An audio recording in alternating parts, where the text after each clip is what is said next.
Shy Parvati அம்மா மதுரை மீனாட்சி முக்கால் சத்தியம். அரசியல்வாதி இந்த ஜென்மத்தில் மன்னராட்சி செமின் கணக்கு அரசியல்வாதி ஆட்சி. இந்த மூணாவது ஆட்சியில் சிவன் சொத்து கொலநாசம்னு சென்னை மெட்ராஸில் நாக்க வெளியிட்ட கணக்கு இப்போ நீதிமன்ற கோர்ட்டில் பதிவு பண்ணிக்கோ. கைலாசத்தில் போட்ட கணக்கு தப்பாது.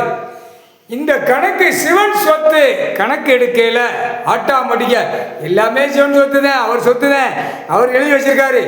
இவன் வச்ச பிரிவினைகளை ஏமாத்தி பட்டா போட்டு பவர் போட்டு கொடுத்துருக்காரா? சிவன் சொத்து கொடுக்கல. இவனா பட்டா போட்டு பவர் போட்டு அடிச்சு வச்ச கணக்க அதிகாரி அரசியல்வாதி எல்லாரும் உள்ள மாட்டுவான். பலாயிரம் கோடி 10,000 லட்சம் கோடி உள்ளவன் கூட இப்போ இதில் தான் மாட்டுவான். தரப்பட விமானப்பட தரப்பட கணக்கு வச்சு எடுப்பார். நீதிமன்ற கோர்ட்ஸில் பதிவு பண்ணிக்கப்பா.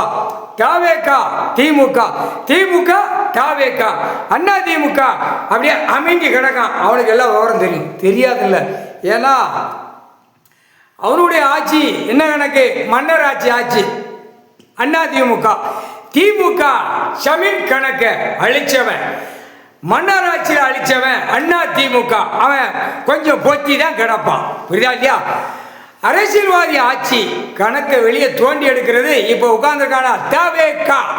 இவனை வச்சு அரசியல்வாதி நடத்துற திமுக அண்ணா திமுக இவனை வச்சு எல்லா கணக்கும் நோண்டி எடுப்பார் கடவுள். முக்கால் சத்தியம் 13-12 ஜோதிர்லிங்கம். முக்கால் சத்தியம் ராமேஸ்வர கணக்கு சென்னை மெட்ராஸ் கன்னியாகுமரி பாவநாசம் ஃபுல்லாக அடிக்கும். எல்லாமே சிவன் சொத்து தாண்டா. இப்போ இவன் பட்டா போட்டு பவர் போட்டு அடித்தான்ல, அந்த முற்றுப்புள்ளி வைக்கார் கடவுள். பட்டா போட்டு பவர் போட்டு நான் கொடுக்கலடா, சிவன் சொத்து.